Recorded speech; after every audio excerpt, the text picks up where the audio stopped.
My husband's grandma passed and left us her house. It was small, cozy, and meant everything to him. 3 days after moving in, our neighbor walked over, looked me dead in the eyes, and said, "That house should have been mine." I thought she was delusional until I found her inside our home, sitting in the living room chair, drinking from one of Grandma's mugs. She promised me this place. "You don't deserve it," she whispered. I called the police. They let her go. But 2 weeks later, we came home to an empty house. Everything was gone except a note taped to the fridge. My husband Brad and I were barely getting by. Life had thrown us every curveball it could: layoffs, hospital bills, family drama. We were tired, broke, and barely hanging on in a one-bedroom rental in Amarillo, Texas. When his grandma, Patty, passed away, she left us her house. It was small.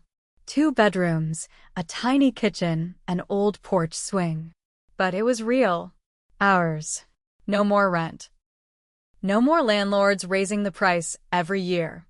And it meant the world to Brad. He loved that woman like a second mother. We moved in just 3 days after her funeral. Her things were still there: the floral couch, the knitted blankets, the wall of family photos. I swore I could still smell her perfume in the halls. We were unpacking when I first met her. A knock on the screen door. I thought it might be the mailman, or maybe a neighbor bringing a casserole like people used to do. Nope. It was Cheryl. She stood there, arms crossed, staring through the screen like she owned the place. "That house should have been mine," she said. Not a hello. Not a "who are you?" Just that. Cold as ice. I blinked, confused. I asked her if she knew Grandma Patty. She just sneered and muttered something under her breath before stomping back across the street to a little yellow house. Brad said not to worry. He remembered her vaguely. Some old neighbor who used to chat Patty's ear off, but who Patty didn't really like. He thought it was just neighbor drama. Harmless. He was wrong. I started noticing weird things over the next few days. Little things. Like the back gate swinging open when I knew I had latched it. The scent of cigarette smoke on the porch when neither Brad nor I smoked. Once, I found muddy footprints in the laundry room. I told Brad. He said maybe it was delivery people or the mailman. Until I found her. One afternoon, I came home early from a work meeting. The sun was still high, the street was quiet. I unlocked the door and walked in, arms full of groceries. And there she was, sitting in Grandma Patty's recliner like she owned the place, holding one of Patty's mugs, sipping like she lived there. She looked up at me and smiled, lazy and cruel. She promised me this place. "You don't deserve it." I couldn't even speak at first. My hands shook so badly I almost dropped the groceries. I backed out of the house and called the cops from the porch. They came. They talked to her. They talked to me. And then they let her walk away. No charges. No arrest. They said she hadn't broken and there were no signs of forced entry. Maybe I had forgotten to lock the door. They told me to get a restraining order. Then they left. Brad and I changed the locks that night. Installed a camera over the door and 2 more inside. We filed for the restraining order, but the paperwork dragged on. We thought we were safe. 2 weeks later, we decided to spend the afternoon out. Farmer's market, then lunch, then a quick stop at Home Depot. It was a good day. The first good day we'd had since Grandma Patty died. We pulled into the driveway and something felt wrong right away. The front door was swinging open, just moving back and forth in the breeze. I ran up the steps, heart hammering so loud I couldn't even hear Brad shouting behind me. Inside? Empty. Not just robbed.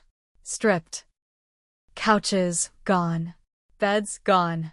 Grandma Patty's rocking chair? Gone. Even the damn fridge? Gone. All that was left was a note, taped to where the fridge had been. "I told you it wasn't yours." I ripped the note off the wall with shaking hands.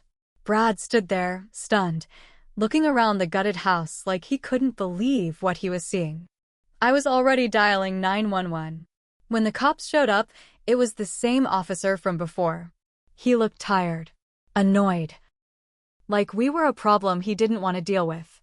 We walked him through the house, showing him everything that was missing. I pointed to the cameras we had installed. At least one was ripped clean off the wall, but the others, two inside the house, had cloud backups. I showed the officer the footage on my phone. There she was, Cheryl, breaking in through the back window, wearing gloves, calm, professional, and not alone. Two men were with her, burly, bearded, like they'd done this before. They carried everything out piece by piece, loading it into a big white van with no plates. It wasn't just a robbery. It was planned. The cop muttered something under his breath. Said he'd write it up. Promised a detective would call us. Promised they'd look into it. I knew he was lying. I could see it on his face.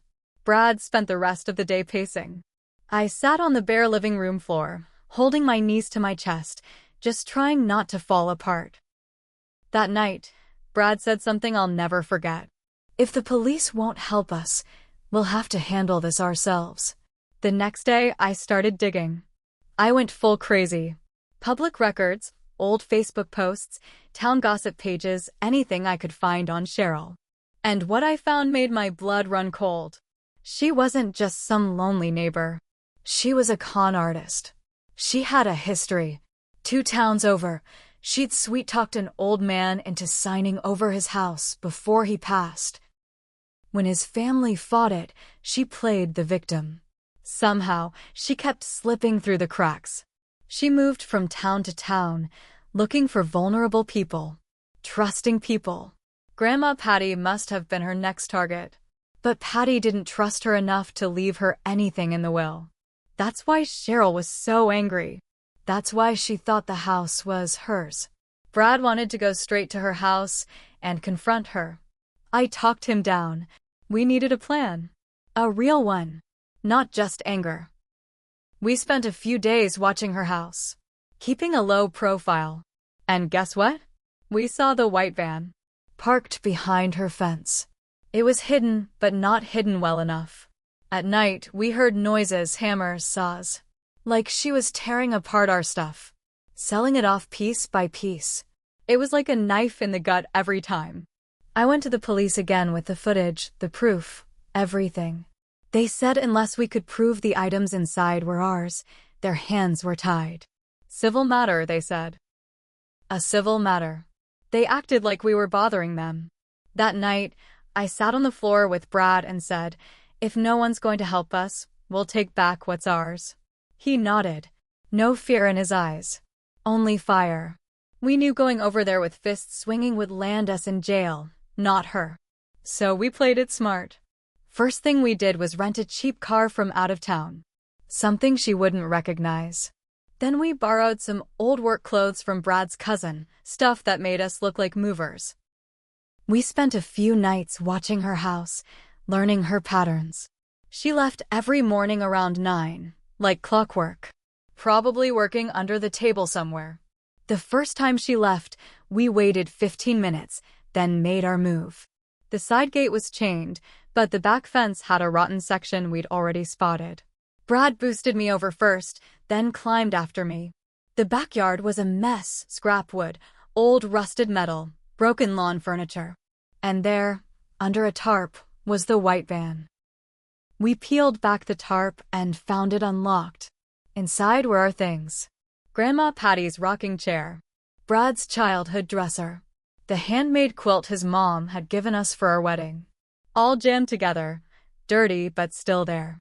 I wanted to scream, but Brad grabbed my hand and whispered, "Stay focused." We worked fast. First, we took pictures of everything inside the van. Then we popped the hood. Brad knows his way around cars. He didn't slash the tires or anything obvious. Instead, he pulled out a few wires, just enough to make sure the van wouldn't start without serious repairs. Then we found the garage door. It was unlocked. Inside was even more of our stuff. Tools, furniture, even some of Grandma Patty's old jewelry tossed into a coffee can like it was trash. We photographed everything. Every item. every serial number we could find. And we grabbed what we could carry. A few small things like Brad's toolbox, a stack of photo albums, and the framed quilt square Grandma Patty had made with her own hands. We got out before she came home.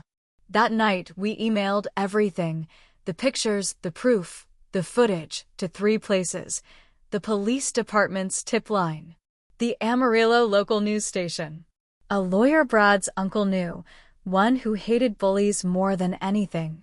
And then we waited. The next morning, we got a call. Not from the police. Not from the lawyer. From Cheryl. She left a voicemail. Her voice was shrill, furious. You think you're smart?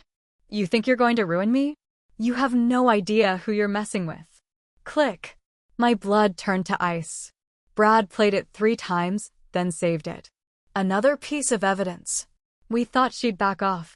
We thought maybe she'd finally realized she couldn't win. We were wrong. 2 nights later, we woke up to the smell of smoke. The smell of smoke hit me first. I shot upright in bed, coughing. Brad was already out of bed, throwing open the bedroom door. Thick, black smoke rolled down the hallway. We ran for the front door, hearts pounding. When we burst outside, we saw it. The porch was on fire. The old wood, dry from years of Texas heat, lit up fast. Our neighbor across the street, Mr. Alvarez, was already on the phone with 911, waving his arms at us to get clear. I turned and saw Cheryl, standing on her own front porch, watching. She wasn't smiling. She wasn't laughing. She just stood there, arms crossed, like she was waiting. The firefighters showed up fast. They managed to save most of the house, but the porch was destroyed. Smoke damage inside, water everywhere. We couldn't stay there. Not for a while. The fire chief pulled us aside. Said it looked suspicious. Accelerant traces on the porch. Intentional, he said. But once again, no direct proof. No cameras. No witnesses. No arrest. We stayed in a motel that night, staring at the stained ceiling, not saying much. Something inside Brad broke. Something inside me broke, too. It wasn't just about the house anymore. It was about Grandma Patty. About respect. About the life we were trying to build. And how this woman thought she could tear it all down just because she wanted to. The next morning, I called the lawyer. We filed a lawsuit. Not just small claims. A full-blown civil suit for damages, theft, harassment, trespassing, and emotional distress. It took months to build the case. While we waited, Cheryl kept poking at us. Small things. Broken flower pots on our porch. Nasty notes in the mailbox. A dead squirrel left on the welcome mat. But we kept documenting everything. Every note. Every broken thing. Every weird incident. All logged. All dated. All photographed. The lawyer was a bulldog. By the time the court date came, we had a mountain of evidence. The video footage. The voicemail.